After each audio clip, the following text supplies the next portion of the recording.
Hello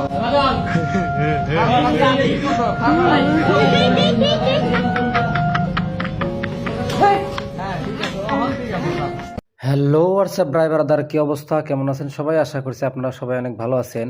আবারও আপনাদের মাঝে টিকটকের অস্থির হাসির ভিডিও নিয়ে হাজির হয়ে গেলাম। তো গাইস চলুন বেশি কথা না বাড়িয়ে মূল ভিডিওটি শুরু করি। আর হ্যাঁ গাইস, আমাদের চ্যানেলে নতুন হয়ে থাকলে অবশ্যই চ্যানেলটি সাবস্ক্রাইব করবেন। ভিডিওটি ভালো লাগলে অবশ্যই ভিডিওটিতে একটি লাইক করবেন। গাইস এখন থেকে আপনাদের কমেন্টগুলো ভিডিওতে রিভিউ করব, তাই এখনই আপনি একটি সুন্দর কমেন্ট করে ফেলুন। তো গাইস চলুন আমরা প্রথমে ওমর ভাইয়ের একটি ভিডিও দেখি। দেখেন ভাই, আমার মতে জ্বালানির সংকট এড়াইতে সরকারের উচিত আমাকে মতো পোলাপানরে আগে আগেই বিয়ে করে দেওয়া। কারণ দুইটা ফ্যান চালানোর থেকে একটা ফ্যান চালানো উত্তম। গাইস ওমর ভাই কিন্তু কথা খারাপ বলে নাই। যতগুলো সিঙ্গেল মানুষ আছে সবাইকে বিয়ে শাদী করাই দিলে মনে হয় বিদ্যুৎ সাশ্রয় হইল না। তোরে আগেই কইলাম জীবনে প্রথম মাল খাইতেছো, তাতে বেশি মাল খাস না, লুট নিয়ে পারবি না। বেশি মাল খাইছো, এখন ওভারবিনিং হয়ে গেছে গা। গাইস এবার ওমর ভাইয়ের অবস্থা দেখছেন। এখন আবল তাবল কাম করা শুরু করবি। আরে না, আমার কিছু হয় নাই, আমি এখনো পুরোপুরি ফিট আছি। চাইলে আমি এখন গাড়ি চালাই বাসায় যাইতে পারবো। তোরা নাম, আমি তো করে গাড়ি চালাই বাসায় নিয়ে যাইতেছি।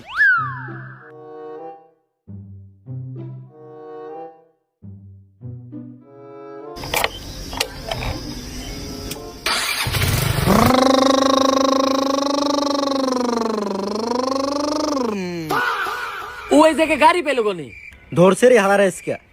গাইস ভিডিওটি সম্পূর্ণ মজার ছিল। আপনাদের কাছে কেমন লাগলো অবশ্যই কমেন্ট বক্সে লিখে জানাবেন।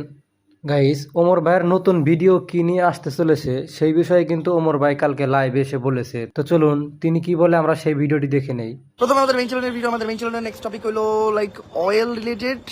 মনে করেন অয়েলের কারণে আমাদের কি প্রভাব পড়তে পারে দেশে। আসলে বেকারত্ব বাইরে দিতেছে। 2000 এত সালে টিকটক করলে এত সালে সফল হইতে পারতেন। তো আমাদের ভিডিও মরণ ফায়ারের ভিডিও যে কোনো কিছু হইতে পারে। আপাতত অয়েল রিলেটেড এইটুকি ধরে রাখেন। এখন আমি চাচ্ছি যে আমার স্ত্রীর স্পেসটা আপনারা সরাসরি না দেখেন। যারা চিনে তারা তো চিনেই গেছে, যারা ওর আত্মীয় স্বজন আছে তারা ওর ছায়া দেখলেও চিনবে। আমার যারা আমার ফ্যান ফলোয়ার আছেন তারা আপনারা আমার ছায়া দেখলেও আমাকে চিনতে পারবেন যে এটা প্রিন্স মামুন। গাইস প্রিন্স মামুনের বউয়ের শুধু ছায়াই দেখতে পারলাম আমরা, চেহারাটা এখন পর্যন্ত দেখতে পারলাম না। জানি না সে কবে দেখাবে, তার মনটা কবে নরম করে দেবে, তখন আমরা দেখতে পারবো। মামা, পৃথিবীতে কোথায় সব থেকে বেশি কালো জাদু হয়? বিউটি পার্লারে।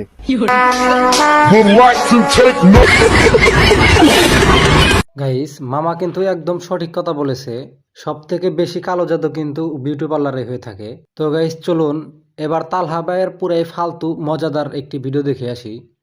ভাই 3 মিলিয়ন উপলক্ষে ফেস রিভিল করেন। এতদিন তো আমি গোয়া দেয় লাইভ স্ট্রিম করতেছিলাম, ফেস তো দেখাই নাই। এই হলো আমার জীবনের মনে হয় সব থেকে বড় সমস্যা।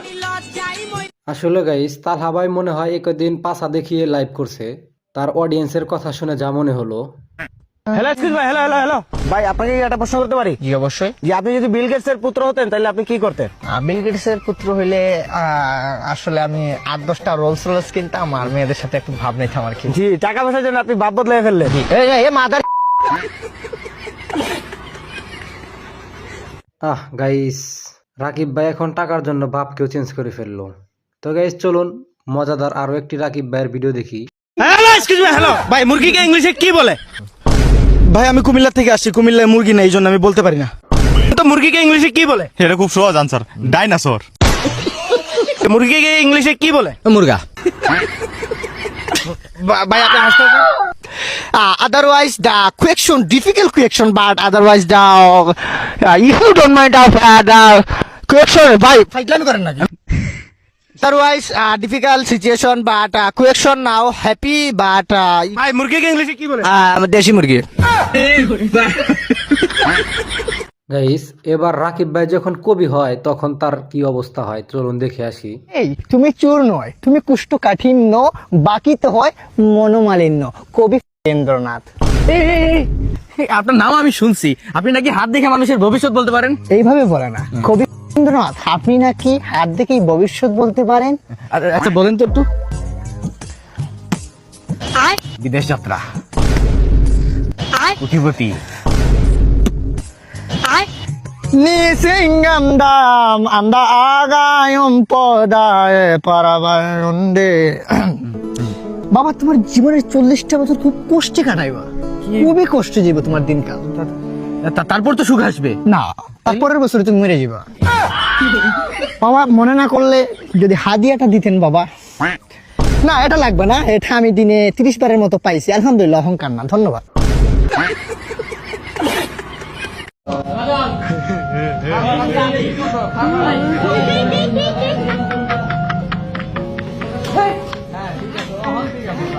গাইস একে কেউ বোঝান যে এই চাবি এইখান দিয়ে যাবে না, এ মনে হয় বুঝতেছে না।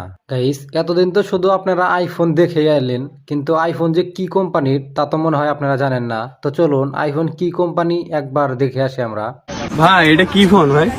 আইফোন ভাই, কি কোম্পানি? ভিভো। বন্ধি আল্লাহ, বন্ধি নবী, বন্ধি ফাতেমা জননী, বন্ধি দিলে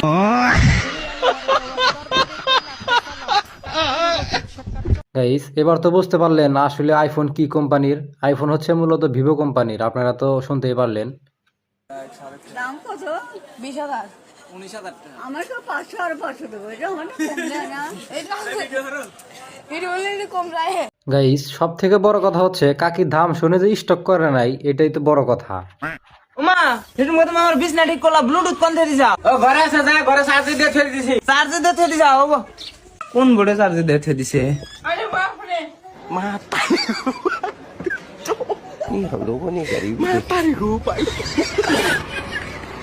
গাইস আপনাদের কার কার মা আপনাদের ব্লুটুথ মোবাইল ফোন চার্জ করে দেয়? থাকলে তো কোনো টেনশনই নাই, এমন ভাবে চার্জে লাগাইছে লাগানোর সাথে সাথে ফুল চার্জ। না লাইটারটা দাও, চলবে সিগারেট ধরাম। শোনা দাও, আমি ধরে দেই। না না তুমি ধরা হবে না। কি কথা কইলে এটা? তুমি সংসারে আগুন ধরে দিছি, তোমার সিগারেট আগুন ধরে দেখাম না। তো গাইস সর্বশেষে আপনাদের কাছে একটাই কথা, কার কার বাসায় এইরকম সংসার জ্বালানোর মতো একজন আছে? থাকলে অবশ্যই কমেন্ট বক্সে একটা কমেন্ট করে যাবেন, আপনাদেরকে আমি একটু দেখতে চাই। তো গাইস আজকের মতো ভিডিওটি এ পর্যন্তই থাকছে, পরবর্তী ভিডিওর জন্য সবাই অপেক্ষা করবেন। সর্বশেষে একটি কথাই থাকবে, চ্যানেলটি সাবস্ক্রাইব করার জন্য অনুরোধ থাকবে। তো গাইস ভিডিওটি শেষ পর্যন্ত দেখার জন্য ধন্যবাদ, আল্লাহ হাফেজ।